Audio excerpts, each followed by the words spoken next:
வணக்கம். இன்றைய அரசியல் ஆடுகளத்திற்கு உங்கள் அனைவரையும் அன்புடன் வரவேற்கிறோம். இன்றைக்கு முக்கியமான அரசியல் ஆடுகளத்தின் செய்திகள் என்ன அப்படின்னு பார்த்தீங்கன்னா, இன்றைக்கி சட்டசபை கூட்டத்தின் முதல் தொடர் 2026ஆம் ஆண்டு சட்டசபை கூட்டத்தின் முதல் தொடர் இன்றைக்கி ஆரம்பிச்சிருக்கு. முதல் கூட்டம். இன்னும் சொல்லப்போனால் திமுக ஆளுங்கட்சியாக கடைசி மீட்டிங், கடைசி கூட்டம் இதுதான் அப்படிங்கிறது தான் உண்மை. அடுத்த கூட்டங்கள்லாம் ஸ்டாலின் முதலமைச்சராக இருக்க மாட்டார் அப்படிங்கிறது தான் மக்களுடைய தீர்ப்பு வரப்போகுது. அதற்கான எல்லா இதுவும் வந்துருச்சு. கூட்டணி ரொம்ப பலவீனமாயிடுச்சு. இப்போ இவங்களோட விடுதலை சிறுத்தைகளை ராஜா ஏதோ சொல்லிட்டாருன்னு அவங்களும் விஜய் பக்கம் பேசிக்கிட்டு இருக்காங்க. அது மாதிரி ஒன்றா கலந்துக்கிட்டு இருக்காங்க. காங்கிரஸுக்கு தான் பார்க்குறாங்க. அதனால் இதுதான் அவருடைய முதலமைச்சராக அவர் கலந்து கொள்ளும் கடைசி கூட்டமாக இருக்கும் அப்படிங்கிறது நம்முடைய கணிப்பு. சரி, என்னாச்சு, என்ன நடந்தது இன்றைக்கின்னு பார்த்தீங்கன்னா, திருப்பி இந்த கவர்னரை சீண்டிக்கிட்டே இருக்காங்க. அதாவது தமிழ்நாட்டில் இல்லை, இந்தியாவிலேயே கவர்னர், அதாவது அரசியல் கட்சி வெளிநடப்பு பண்ணுவாங்க. இப்போ பார்லிமெண்ட்லேயே பார்த்தீங்கன்னா திமுக வெளிநடப்பு பண்ணுவாங்க, காங்கிரஸ் வெளிநடப்பு பண்ணுவாங்க. இங்கே சட்டசபையில் பார்த்தீங்கன்னா அதிமுக வெளிநடப்பு, பாஜக எல்லா கட்சியும் வெளிநடப்பு பண்ணுவாங்க. ஆனால் கவர்னரே சட்டசபையை விட்டு வெளிநடப்பு பண்ணுறது இந்தியாவிலேயே நம்ம ஆளுங்க தமிழ்நாட்டில் தான். அதுக்கு காரணம் யாருன்னா இந்த கூட்டம். அவங்க ஒழுங்காக இருந்தால் தானே. அவர் போனதோடய வந்தார். போனதோடய வரும்போது ஜெயந்தை நீக்காதங்கன்னாரு. உடனே இந்த கூட்டம் வேணும்னு நீக்கிட்டாங்க. அப்புறம் என்ன பண்ணார், இதுக்கு முன்னாடி ஒரு கவர்னர் இருந்தார், அவர் என்ன பண்ணார், ஜெயந்தை நீக்கி அனுப்புனாங்க. அவர் ஜெயந்த்னு எழுதி அனுப்புனார், இதை சேர்த்துருங்க. இங்கே பார்க்குறாரு, மறுபடியும் ஜெயந்தை இந்த கூட்டம் நீக்கிட்டான். அப்போ தான் அந்த இவன் திருந்தாத கூட்டம், இவன்கிட்ட போய் நம்ம சண்டை போடக்கூடாது அப்படின்ட்டு அவர் ஜெயந்த்னு சேர்த்து வாச்சிட்டார். உடனே இந்த ஈஸ்வரன் ஒரு குரூப் இருக்கான்னு பார்த்தால், இந்த இதில் கொங்கு மண்டலத்தில் ஒரு இந்த கட்சி வச்சுருக்காங்க. அவங்க அந்த ஆள் ஸ்டாலினை பாராட்டுகிறேன், இதை நீக்கினீங்கல்ல ஜெய்ஹிந்த அப்படின்னு பேசுனாங்க. அதனால் அந்த கவர்னர் தெரியும், இது பூரா சமூக விரோதிகள் கூட்டம், அப்படி தான் இருப்பாங்க அப்படின்ட்டு அவர் நீக்கினதை படிச்சுட்டு போயிட்டார். ஆனால் இந்த கவர்னர் போலீஸ் ஆஃபீஸர், அவருக்கு என்ன ஒரு ரெண்டாக சொன்னால் கேட்க மாட்டேங்கிறானா கவர்னர். மறுபடியும் அவருக்கு அனுப்புறதுல ஜெயந்தை நீக்கிட்டு அனுப்பிட்டாங்க. அவர் திருப்பி சரியாங்கிறது சேர்க்க மாட்டேன். சரியானா திருப்பி அதையே அடிச்சு கொடுக்கும். உங்கள் கையிலெல்லாம் பதவி போகுது பாருங்கள். பதவி நல்லவங்க கையில் போகணும், அறிவாளி கையில் போகணும். போட்டு போனால் மறுபடியும் நீக்கிவிட்டான். அப்போ ஒரு கவர்னர் வெளிநடப்பு செஞ்சிட்டார். ஆனால் ஆளுநர் மாளிகைக்கு போனதுக்கப்புறம் ஏன் வெளிநடப்பு செஞ்சேன்னு ஒரு 6-7 காரணம் சொல்லியிருக்காரு. அதில் முதல் காரணம் என்ன சொல்கிறாருன்னா, நான் பல தடவை சொல்லிட்டேன், இந்திய அரசியல் சட்டத்தில் என்ன இருக்குன்னா, ஒரு கூட்டம் ஆரம்பிக்கிறதுக்கு முன்னாடி ஜனகணமன பாடணும், தேசிய கீதம். ஆரம்பித்ததுக்கு பின்னாடியும் தேசிய கீதம் பாடணும் அப்படின்னு இருக்குது. நமக்கு தெரியாது. ஏன்னா இந்த கூட்டம் பூரா எடுத்தோடனே தமிழ் தாய் வாழ்த்தை போடுவான். தமிழ் தாய் வாழ்த்து இவங்க வாழ்த்தா? பாவம், அந்த தமிழ் தாய் வாழ்த்து எழுதினவரையே கேவலப்படுத்தி இவங்க இஷ்டத்துக்கு அதில் எடிட்டிங், வரியெல்லாம் கட் பண்ணி வரியெல்லாம் சேர்த்து அவர் இருந்திருந்தால் அவங்க மேலே கேஸே போட்டிருப்பார். தமிழ் தாய் வாழ்த்து அவர் பேச்சே அவர் அனுமதியே இல்லாமல் எடிட் பண்ணுறாங்க, ஏதோ இவங்க எழுதுன மாதிரி. அதனால் நமக்கு பழகி போச்சு அந்த தமிழ் தாய் வாழ்த்தை பாடி சரி கேடுங்கட்டு போகிறான், எடிட் பண்ணான், கட் பண்ணான். இவங்க இந்த கூட்டம் திருந்தாத ஜென்மம் என்னத்தையா பண்ணுறதுன்னு நம்மளும் அதையே தான் பாடிக்கிட்டு இருக்கோம். கவர்னருக்கு போய் இது போட்டாங்க ஒரு 2 கூட்டத்துக்கு முன்னாடி தமிழ் தாய் வாழ்த்து, அப்புறம் கடைசி ஜனகணமனதி. கவர்னர் சபாநாயகரை கூப்பிட்டு, அப்போ அது இந்திய அரசியல் சட்டத்தின்படி ஆரம்பிக்கும் போதும் ஜனகணமனதி பாடணும், முடியும் போதும் ஜனகணமனதி பாடணும், அதனால் ஜனகணமனதியை சேர்த்துருங்கண்ணா. அப்புறம் ஓகே சார் அப்படின்னா கவர்னர் வந்தார், தமிழ் தாய் வாழ்த்தை போட்டு ஆரம்பிச்சு விட்டாங்க. இவ்வளோ சொன்னேன்னு என்னாரு, இந்த கூட்டம் இப்படி திருந்துமா? இது பூரா சமூக விரோதிகள் கூட்டம், அவன் இப்படி தான் போடுவேங்கிறான். அப்போ இந்த தடவை பார்த்தாரு, சொல்லிட்டு வந்தார், நான் வர்றதுனா முதல் கண்டிஷன் தமிழ் தாய் வாழ்த்தை ஃபஸ்ட்டு போடு, அடுத்து ஜனகணமனதியை போட்டுரு, அது இந்திய அரசியல் சட்டத்துக்குன்னு சொன்னார். அது பண்ணிக்கலான்ட்டார். யார் நம்ம லேண்ட் கிராபிங் அப்பாவும் தான் இதுங்களை நிலவரிப்பு வழக்கில் தான் அவர் மேலே எஃப்ஐஆர் இதெல்லாம் போட்டிருக்காங்கல்ல, அவர் அப்பாவை சரின்ட்டு மறுபடியும் ஒதுக்கிட்டாங்க. இதை ஜனகணமனதியை. அவள் கோவம் வந்துச்சு. சரி, நான் அதையும் அடக்கிட்டார். அடைக்கிட்ட அவர் பேச ஆரம்பித்தா மைக் ஆஃப் பண்ணிக்கிட்டே இருக்காங்க. அவர் சொல்ல நான் பேசுகிறேன், மைக் ஆஃப் பண்ணுறாங்க. இது கருணாநிதி டெக்னிக். அந்த காலத்தில் எதிர்க்கட்சி தலைவர்கள் யார் பேசினாலுமே கருணாநிதி சொல்லுவா, டே மைக் ஆஃப் பண்ணு, நம்மளை தாக்குறானா மைக் ஆஃப் பண்ணுன்னுவாங்க. இந்த சபாநாயகருக்கு இதுதான் வேலை. திமுகவில் எல்லா சபாநாயகரும் செஞ்ச வேலை கருணாநிதி பேச்சை கேட்டுக்கிட்டு மைக் ஆஃப் பண்ணிடலாம். எதிர்க்கட்சி தலைவர்கள் எழுந்திரிச்சு பேசினா மைக் ஆஃப். ஜெயலலிதாலாம் பார்த்துட்டு தான் அது இந்த சட்டசபை உள்ளே வரமாட்டேன், நான் சிஎம்மாக தான் வருவேன்ட்டு தான் போனாங்க. ஏன்னா சேலை பிடிச்சிட்டு தான் இன்னும் மட்டும் இல்லை, மைக்கை பூரா ஆஃப் பண்ணிக்குவோம், எவனையும் பேசக்கூடக்கூடாது. இவங்க பேசினா மட்டும் கெட்ட வார்த்தை எடுத்துட்டுனா அப்படியே மைக் ஆனில் இருக்கும்.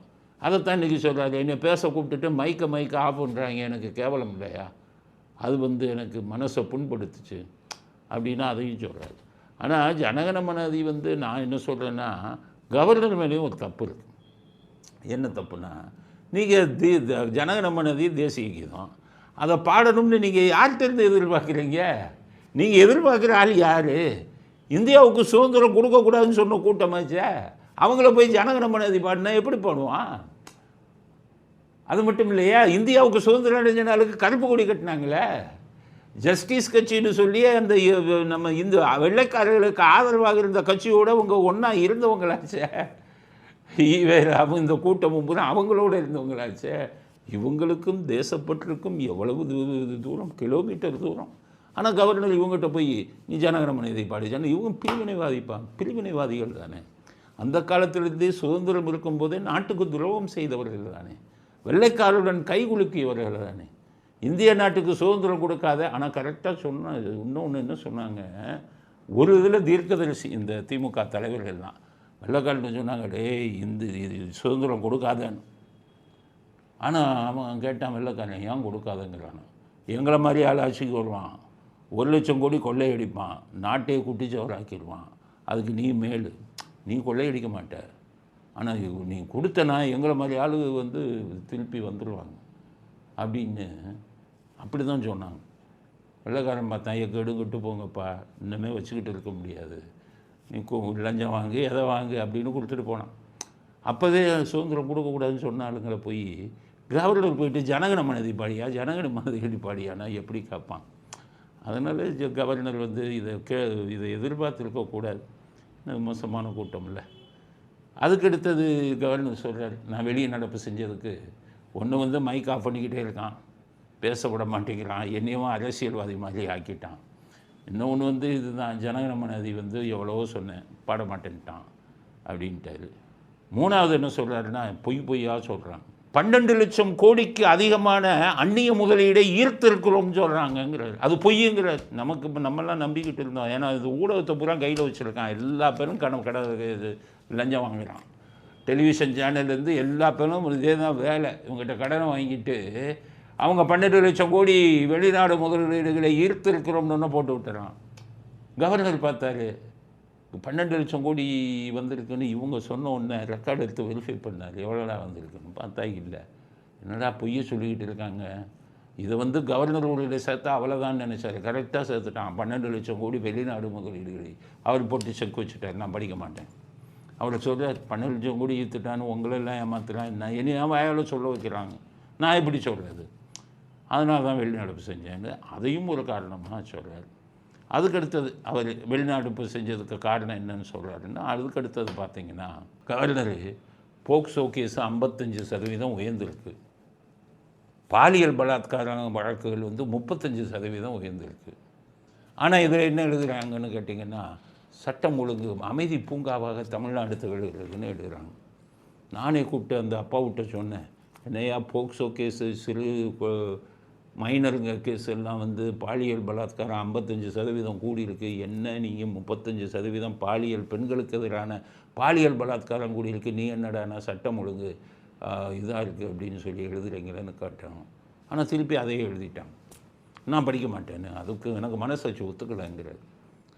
எல்லாம் கூடியிருக்க குற்றங்கள், அப்போ அமைதி பூங்காவாக விளங்குறதுன்னா நான் எப்படி படிப்பேன் அப்படின்னு கவர்னர் வெளியில் நடப்பு செஞ்சதுக்கு அதையும் ஒரு காரணமாக சொல்கிறார். அதுக்கடுத்தது என்ன சொல்கிறாரு, தமிழ்நாட்டுக்கு தற்கொலை நகரம்னு சொல்லி வட இந்தியாவிலலாம் பேசுகிறாங்களாம். போன வருஷத்தில் 20,000 பேர் தமிழ்நாட்டில் தற்கொலை பண்ணியிருக்காங்க. எந்த ஊடகமும் சொல்லலை. அது கவர்னர் எடுத்துட்டு சொல்கிறாரு 20,000 பேர் தற்கொலை பண்ணுறான் தமிழ்நாட்டில், ஒரு நாளைக்கு 65 பேர் தமிழ்நாட்டில் தற்கொலை பண்ணிக்கிட்டு இருக்காங்கிறார். பாவம் எதுக்காக பண்ணான்னு தெரியல, வறுமையிலையா, சாப்பாடுக்கு இல்லாமையா, இல்லை போதையிலையா தெரியல, அதை ஒரு பெருசாக சொல்கிறார். இது அதையும் வந்துக்கிட்டு தற்கொலை நகரம் ஆயிடுச்சு. அதை தடுப்பதற்கான எந்த திட்டத்தையும் இதில் அவங்க சொல்லவும் இல்லை, அந்த உண்மையும் மறைக்கிறாங்க. அடுத்தது என்ன சொல்கிறாரு, போதை மருந்து கலாச்சாரம் அதிகமாகிடுச்சு, போதை மாத்திரை இதெல்லாம் அதிகமாகிடுச்சு, அதை ஒழிப்பதற்கான எந்த திட்டமும் உங்கள்கிட்ட இல்லை. அதை பற்றி நாம் இது பண்ணி சொன்னேன், அதுக்காக இதை ஒழிப்பதற்கு என்ன இந்த வருஷத்தில் திட்டம் வச்சுருக்கோன்னு சொல்லுங்கன்னு சொன்னேன், அதையும் சொல்லாமல் விட்டாங்க. அதனால தான் எனக்கு கோவம் வந்துருச்சு. எல்லாமே இதை வச்சுக்கிட்டு நம்மளை வச்சு படிக்க சொல்லி நம்மளை முட்டாளாக்க பார்க்குறாங்க அப்படின்னு சொல்லி தான் நான் வெளிநடப்பு செஞ்சேன் அப்படின்னு அதோட காரணமாக வெளிநடப்பு செஞ்சதுக்கு சொல்கிறேன். அடுத்தது என்ன சொல்கிறாருன்னா, அவரை கடுப்பேற்றிருக்கான், அதை அவர் வெளில சொல்லு. உள்ளே வந்தால் அந்த கவர்னர் உரையில் ஒரு திருக்குறளை வேறு போட்டு விட்டான். கவர்னர் அந்த திருக்குறளில் படிச்சுட்டு பக்கத்தில் இருக்கிறவங்ககிட்ட தமிழில் அந்த திருக்குறள் போட்டிருக்கேன், அதுக்கு என்ன பார்த்தோன்னு கேட்குறேன். அப்போ அவங்க சொல்கிறாங்க, ஐயா நூலறிவும் மதிநுட்பமும் நிறைந்தவர்கள் முன்னால் எந்த சூழ்ச்சியும் எடுபடாதுங்கிறாருங்கிறான். என்னைய புதுசாக போட்டுருக்காங்க, யாரையும் அட்டாக் பண்ணுறாங்களான்னு. அவங்க சொல்கிறாங்க, உங்களை தான் அட்டாக் பண்ணுற மாதிரி பண்ணுறாங்க. சரி, என்ன அட்டாக் பண்ணுறாங்க? நூலறிவும் இயற்கையான மதிநுட்பமும் கொண்டவர்களுக்குன்னு சொல்லியிருக்காங்களே. எவனுக்குமே நூலறிவு கிடையாது, ஒரு பேரும் ஒரு புஸ்தகம் படிக்கிறது கிடையாது. படித்த அந்த ஈவேரா புஸ்தகம் படிக்கிறாங்க, கருணாநிதி புஸ்தகம் தானே படிக்கிறான். நூலறிவு எங்கேருந்து வந்துச்சு? அவங்கள சொல்கிறதா எனக்கு தெரியல. அதுவும் இயற்கையான மதிநுட்பம் யாருக்குமே இல்லையே. அப்போ அவன் எப்படி சொல்கிறான்? வேறு ஏதோ அர்த்தம் இருக்கியான்னு இருக்காரு. இல்லை சார், அவங்க தன்னைத்தானே சொல்லிக்கிறான், அவங்களுக்கு நூலறிவு இருக்கான், இயற்கையான மதிநுட்பம் இருக்கான், உங்களை மாதிரி ஆளுங்க எந்த சூழ்ச்சியும் அவங்க முன்னாடி நிற்காதுன்னு சொல்கிறான் அப்படின்ட்டு அதிலேயே கடுப்பாயிட்டார்.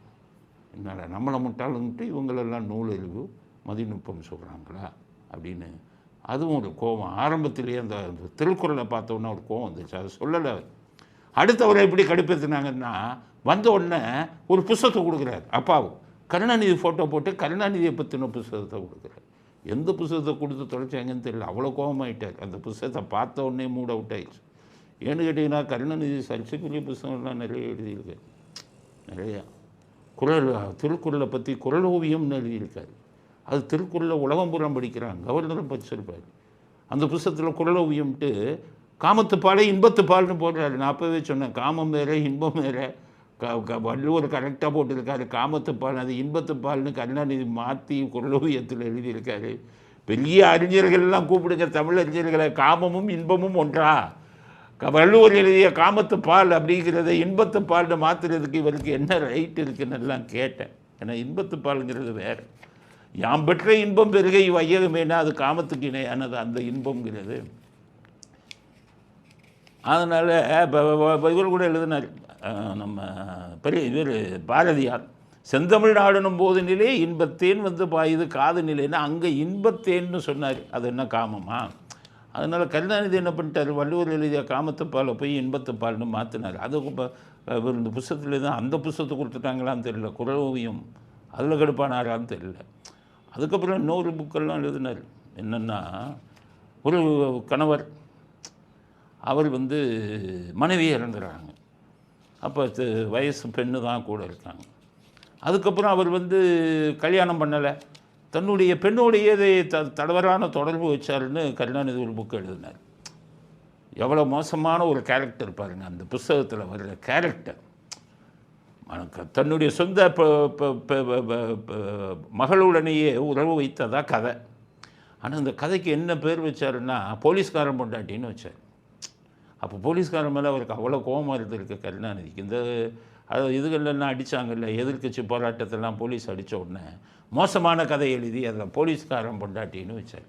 அப்போ இருக்கிற போலீஸ்காரன் பூரா படுகோமான, என்ன எங்களை போயிட்டு இந்த மாதிரி அசிங்கமான கதை எழுதிட்டு போலீஸ்காரன் பொண்டாட்டின்னு வச்சையா நீ அப்படிங்கிறான் அப்படின்னு கோமாயிட்டான். வேறு யார் பொண்டாட்டியாச்சுன்னு போட வேண்டியதானேயா, அரசியல்வாதி பொண்டாட்டின்னு போட வேண்டியதானே அப்படின்லாம் கேட்டாங்க. அப்போ ஒருவேளை அந்த புஸ்தகத்தை கொடுத்துட்டாங்களான்னு தெரியல, ஏன்னா கருணாநிதி படம் போட்டு இதுதான் இருக்குது. அதனால் அதை பார்த்துட்டு அவர் மூட் அவுட் ஆனாரான்னு தெரியல. எதையும் மூட காலி பண்ணி விட்டாங்க. காலி பண்ண உடனே தான் அவர் போங்கடா அவங்க சங்காத்தமே வேணாண்டான்னு எந்திரிச்சு போயிட்டார். ஆனால் காரணம் மட்டும் இதைத்தான் சொன்னார். அதுக்கடுத்தது கவர்னர் எந்திரிச்சு போன உடனே ஸ்டாலின் கோபமாயிட்டார். ரொம்ப கோபமாயிட்டு அவர் பதில் கொடுக்குறாரு. என்னென்னா, அதாவது எதிர்க்கட்சி ஆளும் மாநிலங்களில் கவர்னர் பதவியே தேவையில்லைன்னு இந்த அரசியல் சட்டத்தை திருத்தணுங்கிறார். இவங்கெல்லாம் ஏன்னா இவங்க கொள்ளை அடிக்கிறதுக்கு குறுக்க நிற்கிறாங்க. அவர் பாட்டுக்கு 10 லட்சம் கோடின்னு போய் சொல்கிறாங்கங்கிறாரு. அந்நிய முதலீடு எல்லாத்தையும் கண்டுபிடிச்சிடுறாரு. என்னென்ன அமைதி பூங்கான்னா சொல்லிவிடுறாரு. பாலியல் பலாத்காரம் 35% கூடிடுச்சு, சிறு குழந்தைகள் மீதான பலாத்காரம் 55% கொடுத்துன்னு கணக்கை கொடுக்குறாரு. அப்போ இந்த கவர்னர் இருக்கிறதுனால தானே பிரச்சனை. அதனால் நாங்கள் ஆடுற மாநிலத்தில் கவர்னரே தேவையில்லைன்னு நாங்கள் இதை அரசியல் சட்டத்தை திருத்த போகிறோம். இப்போ ஏற்கனவே சாமிநாதன் ஜட்ஜு மேலே பதவி நீக்கத்துக்கு அரசியல் சட்டத்தில் இருக்கிற மாதிரி பதவி நீக்கம் கொண்டு வரணும்னு எழுதி கொடுத்துட்டு அதுக்கப்புறம் ஆஃப் ஆகிட்டான். பேசவே இல்லை. என்ன ஆச்சுன்னு கேட்டிங்கன்னா வேறு டாபிக் பேசுகிறான். அது மாதிரி இப்போ என்ன சொல்கிறாங்க, அரசியல் சட்டம் திருத்தியாங்க. ஆளுநர் ஆளும் மாநிலங்களில், இது எதிர்க்கட்சி ஆளும் மாநிலங்களில் ஆளுநர் பதவி தேவையில்லை. அப்போ அங்கே இவங்களுக்கு போயிருக்கு, பிரைம் மினிஸ்டர் மோடிக்கு சொல்லியிருக்காங்க.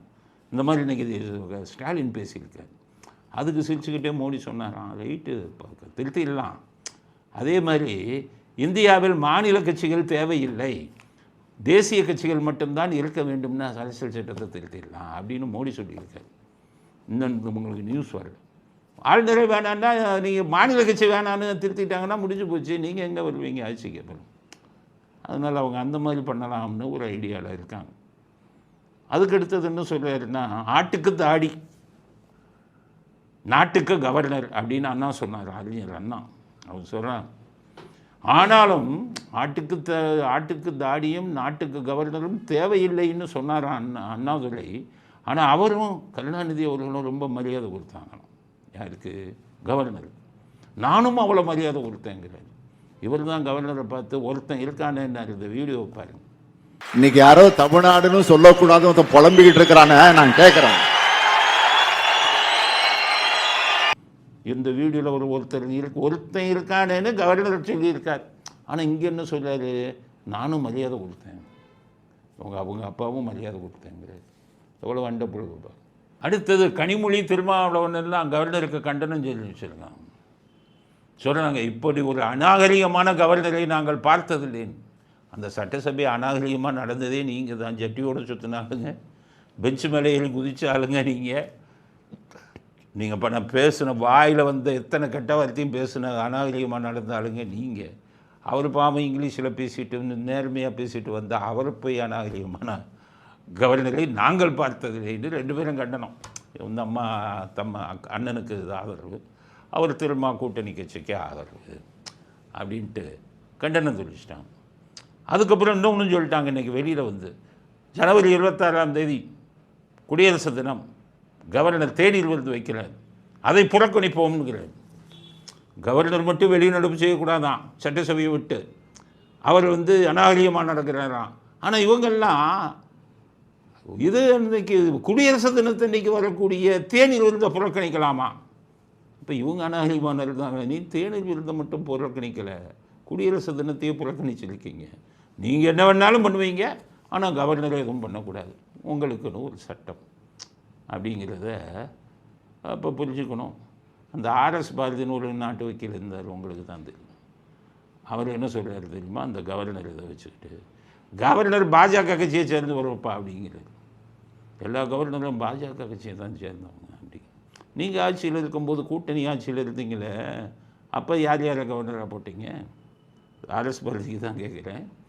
அங்கே இதில் இருந்தீங்கள்ல, சோனியா காந்தி கட்சியோட கூட்டணியில் இருந்தீங்கள்ல, அப்போ தமிழ்நாட்டுக்கு ரோசையான்னு ஒரு கவர்னரை போட்டிங்களே, அவர் ஆந்திராவில் காங்கிரஸ் கட்சியோட முதலமைச்சராக இருந்தார்.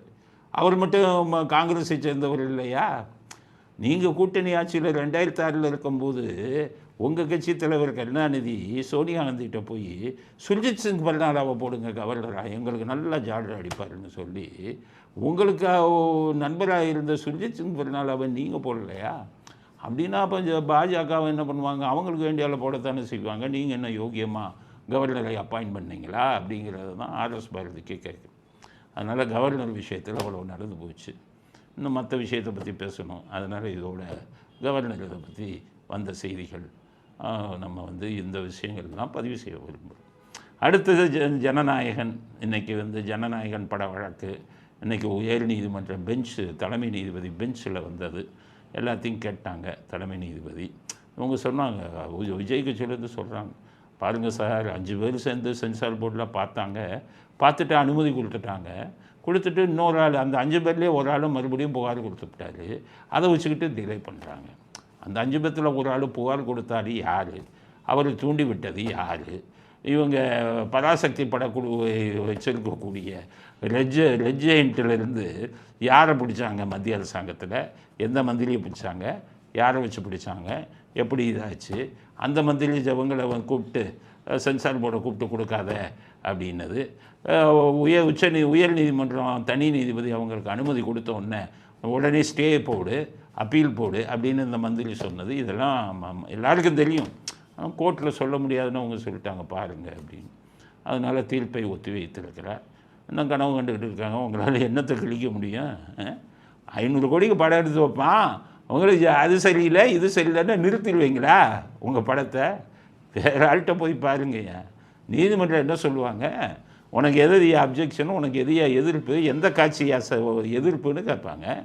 நீ எதிர்ப்பை சொன்னா அவங்க நீக்கிடுவாங்க. அவ்வளோதான் உன் அதிகாரம். உன்னை படத்தை நிறுத்துகிற அளவுக்கு நீங்கள் என்ன கொடுங்கோல் ஆட்சி நடந்துக்கிட்டு இருக்கா இந்தியாவில்? ஒரு மந்திரி நினச்சா உடனே இது பண்ணி ஒரு படத்தை நிறுத்திடுவீங்களா? அதனால் தீர்ப்பு ஒத்தி வைக்கப்பட்டிருக்கிறது. பெரும்பாலான முக்கால்வாசி தீர்ப்பு வந்து அந்த படத்தை சீக்கிரம் ரிலீஸ் பண்ணுங்கள், இதை முடிச்சுட்டு சென்சார் முடிச்சுட்டுன்னு சொல்லிடுவாங்க. அதனால் ஜனநாயகன் ரிலீஸுங்கிறது உறுதி. எந்த தேதிங்கிறது தீர்ப்பை பொறுத்திருக்கும். தீர்ப்பு சாதகமாக வந்தால் ரிலீஸ் பண்ணுவாங்க, பாதகமாக வந்தால் சுப்ரீம் கோர்ட்டுக்கு போவாங்க. சுப்ரீம் கோர்ட்டையோ வேலையை பாரியா உடனே ரிலீஸ் பண்ணியா. 500 கோடியில் படம் எடுப்பான், செஞ்சார்னு நீ ஒன்று சொல்லிக்கிட்டு இருப்ப. யாரோ மந்திரி சொன்னாருன்னு நீ போய் கட் பண்ண படத்தை நிறுத்துவேன், நாங்கள்லாம் வேடிக்கை பார்க்கணுமா? ரிலீஸ் பண்ணியான்னு சொல்ல போகிறாங்க. அதனால் ஜனநாயகன் ரிலீஸ் ஆவது வந்து உறுதி. அது எப்போ ரிலீஸ் ஆக போகுது அப்படிங்கிறது தான் வந்து நமக்கு தெரிந்து கொள்ள வேண்டிய விஷயம் அப்படிங்கிறது அடுத்த கட்ட கருத்தாக பதிவு செய்ய விரும்புவோம். அடுத்தது சவுக்கு சங்கர் ஜாமீன் ரத்தாகுமா அப்படிங்கிற கேள்வி வந்துருச்சு. ஏன்னா இன்றைக்கி ஹைகோர்ட்டில் ஒரே விவாதம் அதில் தான். என்னென்னு கேட்டிங்கன்னா, சவுக்கு சங்கருக்கு வந்து ஜாமீன் கொடுக்கும்போது 3 மாதம், அதுவும் வந்து இது மருத்துவ இதில் காரணங்களுக்காக கொடுக்குறோம் அப்படின்னு சொல்லிட்டாங்க. அதுக்கப்புறம் இப்போ இவருங்க போலீஸ் போய் ஜாமீனை ரத்து பண்ணுங்க அப்படின்னு கேட்டாங்க. ஜட்ஜி கேட்டால் ஏன் ரத்து பண்ண? மருத்துவ காரணங்களுக்கு தான் கொடுத்தீங்க. அவர் டெய்லி பேட்டி கொடுக்குறாரு, மறுபடியும் பல சர்ச்சைக்குரிய பிரச்சனைகளை பேசுகிறார், அதனால் அவர் ஜாமீனை ரத்து செய்யணும் அப்படின்னு கேட்டாங்க. அப்புறம் ஜட்ஜுங்க என்ன கேட்டாங்க, சரி உங்கள் பதில் என்ன, எங்களுக்கு டைம் கொடுங்கன்னாங்க சவுக்கு சங்கரில். நாங்கள் பதில் சொல்கிறோம், சரின்னு டைம் கொடுத்தாங்க. இப்போ மறுபடியும் பதில் கொடுக்கறதுக்கு பதிலாக சவுக்கு சங்கர் தரப்பு வக்கீலுங்க என்ன சொல்லிட்டாங்க, இந்த கோர்ட்டு மீதே எங்களுக்கு நம்பிக்கை இல்லை, அதனால் இந்த நீதிபதிகளை மாற்றி வேறு கோர்ட்டில் இந்த வழக்கை கொண்டு போங்க அப்படின்னு சொல்லிட்டாங்க. வேல்முருகன் ஜட்ஜு அவர் சொல்லிட்டாரு, ஏன்ப்பா என் மேலே நம்பிக்கை இல்லை, நான் மனசாட்சிப்படி தான் கூப்பிடுவேன், மனசாட்சிப்படி தான் கொடுப்பேன், என்னையும் மிரட்டுறீங்களா அப்படிங்கிற. அதில் வேடிக்கைன்னா மற்றவங்கள மிரட்டுற மாதிரி என்னையும் மிரட்டுறீங்களான்ட்டு ஜட்ஜு. அப்படி சொல்லும் போதே அவர் என்ன மனநிலையில் இருக்காருங்கிறது தெரிஞ்சு போச்சு. அதனால் மற்றவங்க மிரட்டுற மாதிரி என்னையும் மிரட்டுறீங்களா, நான் தான் தீர்ப்பு கொடுப்பேன். இந்த கோர்ட்டை மாற்றணும்னா நீ உயர் நீதிமன்ற தலைமை நீதிபதிகிட்ட போய் ஆர்டர் வாங்கிட்டு வா, நான் பண்ணிடுவேன், நான் தீர்ப்பு கொடுக்கலை, நாளைக்குள்ளே நீ ஆர்டர் வாங்கலைன்னா நான் தகுதியின் அடிப்படையில் தீர்ப்பை கொடுத்துருவேன், நீ பதில் கொடுத்தாலும் கொடுக்கலனாலும் அப்படின்னு சொல்லிட்டார். அதனால் ஜாமீன் சவுக்கு சங்கரின் ஜாமீன் ரத்து ஆவதற்கு வாய்ப்புகள் நிறைய இருக்குது. எப்போவுமே ஜாமீனில் இருந்தீங்கன்னா ரொம்ப கேர்ஃபுல்லாக இருக்கணும். நான் ஏற்கனவே சொன்னேன், அது அவருக்கு அறிவுரையாக தான் சொன்னேன். என்ன சொன்னேன்னா, அந்த ஃபோனெல்லாம் அவர் எடுத்து காமிக்கக்கூடாது. எப்படின்னா, நீங்கள் இந்த ஃபோனை தானே தேடினீங்க அப்படின்னு காமிக்க, அது வந்து சாட்சிகளை ஆதாரங்களை அழிக்கிற மாதிரி வந்துடும், அது வந்து பிரச்சனையாக வரும். அதனால் இப்போ பிரச்சனையை இவங்க தான் காத்துக்கிட்டே இருக்காங்க, எப்படிடா பிடிச்சி உள்ளே போடுறது. ஆனால் ஆட்சி மாச்சுன்னா இது அதிகாரி பூரா உள்ளே போவாங்க, அதில் சத்தியமே இல்லை. நான் இப்போ ஏன் அதில் இது பண்ண அதிகாரிகளே நிறைய பேர் உங்களை 4 கோடி 5 கோடி உங்கள் சம்பளத்திலேருந்து கேட்க போகிறேன். எல்லாம் ரெடி பண்ணி வச்சுருக்கேன். இப்போ ஆட்சி முடியணும்ல. அது மாதிரி இந்த பாதிக்கப்பட்டவங்கெல்லாம் போடுங்க. காவல்துறை அதிகாரிகள் ஒவ்வொருத்தர் மேலே போடுங்க. நிறைய பேர் உள்ளே போடுங்க. ஆனால் அதுவரை இவர் அமைதி காக்கணும்ல. ஏன்னா ஜாமீனில் வந்தது மருத்துவ காரணங்களுக்காக. அதனால் சிக்கலில் மாட்டி இருக்கிறார் சவுக்கு சங்கர். அதனால் அவங்க உடனடியாக அந்த கோர்ட்டை மாற்றலைன்னா அந்த வேல்முருகன் தலைமையிலான பெஞ்ச் அவருடைய ஜாமீனை ரத்து செய்வதற்கு வாய்ப்பு இருக்கிறது. ஜாமீனை ஒருவேளை ரத்து செய்தால் உடனடியாக சவுக்கு சங்கர் தலைமறைவாகிவிட்டு உச்சநீதிமன்றத்தில் போய் அந்த ஆணையை ரத்து செய்ய வேண்டும், அந்த தீர்ப்பை. அதுவரை ஒரு எங்கேயாச்சும் தலைமறைவாக போய்விடுவது நல்லது. ஆனால் தலைமறைவாக போய் விட மாட்டாங்க. அவர் இப்போ ஆஸ்பத்திரியில் போய் அட்மிட் ஆகிருக்கார். ஃபுல்லாக போலீஸ் சுற்றிக்கிட்டு நிற்கிறான். அவர் வெளியில் அவர் எங்கே போகிறாரு என்ன எல்லாத்தையும் ஃபாலோ பண்ணுவாங்க. அங்கே ஆஸ்பத்திரி உள்ளே இருக்கும்போது ஜாமீன் ரத்தானா உடனே போய் அரெஸ்ட் பண்ணிடுவான். அரெஸ்ட் பண்ணி உள்ளே போகணும். எல்லாம் ஒரு நாள் இந்த அரெஸ்ட் பண்ணி உள்ளே போடுறவங்க எல்லாம் ஒரு நாள் நீங்களும் போய் ஜெயிலில் இருக்க போகிறீங்க. பாவத்தின் சம்பளத்தை ஜெயிலில் சும்மா விட்டால் பரவாயில்லையே. அங்கே போய் தொந்தரவு கொடுக்கறது, குடைச்சல் கொடுக்கறது, மெர்க்குரி கலந்த உணவை மெர்க்குரி ஏதோ உணவில் கொடுக்குறது. எனக்கு உள்ளே இருக்கிற அதிகாரியே சொல்லிட்டாங்க, சார் யார் கொடுக்குறதையும் சாப்பிட்றாதீங்க, மெர்க்குரி கலந்துருவாங்கன்ட்டாங்க. 2-3 பேர் பேர் சொன்னாங்க. அவங்களுக்கெல்லாம் மெர்க்குரி கலந்து கொடுத்தாங்க சார். அவங்கெல்லாம் சாப்பிட்டுட்டு சுற்றிக்கிட்டு இருக்காங்க சார் வெளியில். எந்த நேரத்தில் என்ன ஆகும்னு தெரியாது. மெர்க்குரி கலந்த உணவு, பாதரசம் கலந்த உணவு வெள்ளைக்காரன் செஞ்சான். இதுக்கு சுதந்திரத்துக்கு போராடி ஜெயிலுக்கு போனவங்களுக்கெல்லாம் பாதரசத்தை உணவில் கலந்து ஃபுட் பாய்சன்னு கொடுத்த பாவம் பல பேர் தெரியாமலே உள்ளே இருக்கிற பாவம் இதெல்லாம் உறுப்புகள் பாதிக்கப்படும். அதை சுதந்திரம் அடைஞ்சதுக்கப்புறம் நம்ம ஆள் நமக்கு எதிராகவே செய்கிறான், தனக்கு பிடிக்காதவனை. அதனால தான் போலீஸுக்கு சிறைத்துறையில் இன்ஃப்ளூயன்ஸ் இருக்கவே கூடாது. ஐபிஎஸ் ஆஃபீஸர் அங்கே ஐஜி பிரிசன்னு போடுறீங்களா, அதை மாற்றணும். அங்கே ஐபிஎஸ்க்கு பதிலாக ஒரு ஐஏஎஸை போடணும். அப்போ தான் ஒரு சிறை உறுப்பினர். இல்லை விட்டால் போலீஸ்காரங்க நினச்சா ஒருத்தனை உள்ளே தொந்தரவு கொடுக்கறதுக்கு எல்லா விஷயம். ஏன்னா நிறைய பேர் வெளியில் இருந்தவங்கெல்லாம் வந்தாங்க. அதனால் நான் வேறு ஆள் கொடுத்த உணவையே சாப்பிடாமல் இருந்தோம். பாவம் இவங்கெல்லாம் சாப்பிட்டாங்களா என்னன்னு தெரியலை. அதனால் காவல்துறை அதிகாரிகளுக்கு சொன்னேன், ஆட்சி மாறப்போகுது, காட்சிகள் மாறப்போகுது, சட்டப்படி நடவடிக்கை எடுங்கள். ஒரு ஆட்சிக்கு ஆதரவாக நீங்கள் பண்ணிங்கன்னா நாளைக்கு உங்களுக்கு பல பிரச்சனைகள் வரும். நாங்களெல்லாம் வழக்கறிஞர், உங்களை சும்மா விடவே மாட்டோம். ஜெயிலுக்கு போயிட்டு வந்துடுவோம். அப்புறம் உங்கள் கதி என்ன ஆகுறது, விட்டுருவோமா? அதனால் சொல்கிறேன், மனசாட்சிப்படி நடங்க, மனிதாபிமானத்துடன் நடங்கள். ஸ்காட்லாண்டு இணையான காவல்துறைன்னு பேர் வாங்கின நீங்கள் மனசாட்சியவும் இதெல்லாம் அடமானம் வச்சிங்கன்னா என்ன இருக்கும்? அதனால் இதுபடி மனசாட்சிப்படி தர்மத்துக்கும் நீதிக்கும் பயந்து காவல்துறை செயல்பட வேண்டும். தனி மனிதர் தாக்குதல்ங்கிறது தேவையில்லாதது அப்படிங்கிறது எனக்கெல்லாம் அதான் சொன்னேன். நமக்கெல்லாம் பதவிக்கு வர்றதுக்கு கடவுள் போடல, எல்லாம் கொள்ளையடிக்கிறவனா பார்த்து தான் இப்போ கடவுள் பதவியை கொடுக்குறான். ஒரு வருஷம் நான் சொல்லும் ஆலோசனையை ஆட்சியாளர்கள் கேட்டால் சிறையவே மாற்றிடும்.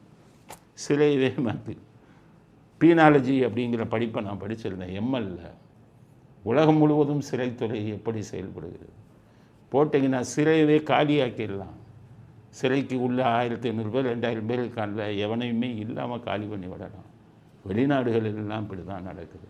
இங்கே தான் இதை பற்றி எதுவுமே தெரியாதவங்கெல்லாம் ஆட்சிக்கு கோமாளித்தனம் பண்ணி கொண்டிருக்கிறார்கள் அப்படிங்கிறத இறுதி கருத்தாக பதிவு செய்ய விரும்புகிறோம். இத்துடன் இன்றைய அரசியல் ஆடுகளம் நிறைவேறுகிறது. மீண்டும் நாளை புதிய செய்திகளுடன் உங்களை சந்திக்கிறோம். நன்றி, வணக்கம், ஜெய்.